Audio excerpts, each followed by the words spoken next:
soda. Ginger soda is going to be made with whey instead of a ginger bug. You can make it either way, but we're going to use whey because that's what we use. And you can find out how to get whey from our cream cheese, homemade in the kitchen, do it yourself recipe that we've also posted on our channel. Ginger soda is a nutritional drink that is good for your stomach, and if it's made with the whey, it's a beneficial probiotic that is good for gut health. With conventional moderation of everything that we have, a lot of the art of making soda has been lost. But today we're going to show you a quick and easy way that you can make ginger soda in your kitchen for your family as a healthy treat. Our ingredients for this ginger soda is going to be whey, and we will list all the instructions in the description below of the amounts that you're going to need. We have water. The water is not cold, it's not hot, it's lukewarm, so we can dissolve all this. We have organic lemon juice. We're going to use some honey, sugar. This is pure cane sugar. We have a little bit of salt in that sugar, and then of course our ginger.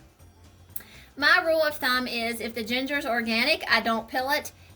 If it's not organic, then I would peel it. So this was organic, I didn't peel it. What we're going to do is put our ginger into the jar. I think what would be easier, I'm going to put the sugar and the salt and the lemon juice and the whey in. We're going to give it a good stir because it would be easier to dissolve the sugar that way. Once we have all this mixed together, we're going to let it set on the counter for 1 to 2 days, and we're going to put a lid on it. It might have to be burped occasionally if it really starts fizzing. That will all depend on the temperature in your kitchen as to how quickly it will ferment. To this warmer liquid, I'm also going to add 2 tablespoons of raw honey. Just remember, if you decide to heat this up on the stove to get all your sugar dissolved, do not make your temperature above 110 degrees. If you do, at that point, the enzymes from the raw honey will be killed and all the benefits will be deadened. Another tip when using raw honey is to never use metal. You either need to use glass or wooden. The metal will kill the enzymes in the honey as well. So we have this stirred very well. At this point, we're going to put our ginger into the jar.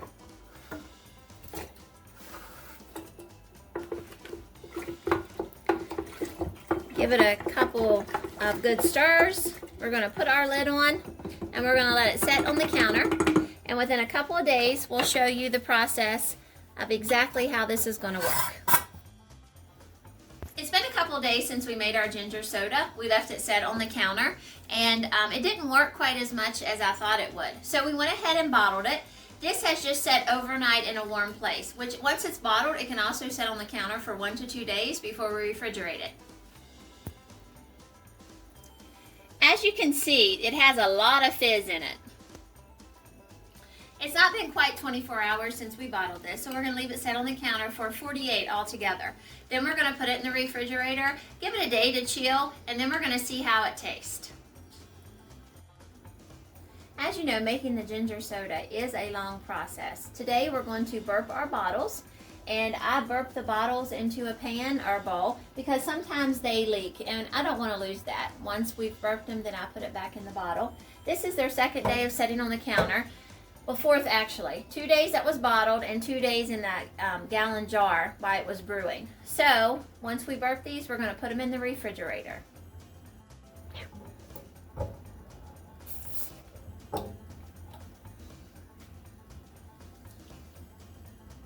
As you can see, they boil over just a bit. And we're going to cap them back up and wash them off, and they'll go in the refrigerator.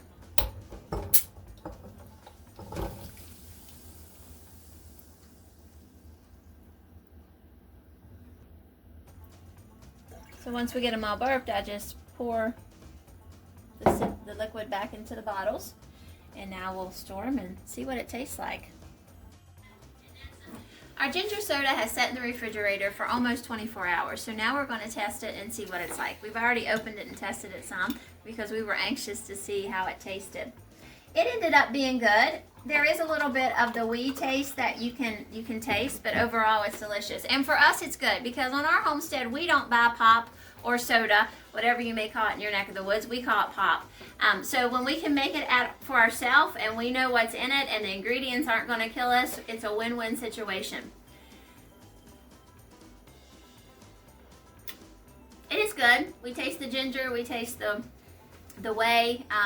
It's good. It's fairly tasty. We're also going to do a ginger bug, so that's for people that don't have access to the whey. You can make the ginger bug right in your own kitchen, and then you can make all kind of different soda pops. You can make cranberry, you can make grape, from anything that you might have on your shelf that would be able to be added to the ginger bug. Stay tuned for that video in the next few days. We'll show you how to do all that. We hope you enjoy our videos, subscribe to our channel, and thanks for watching.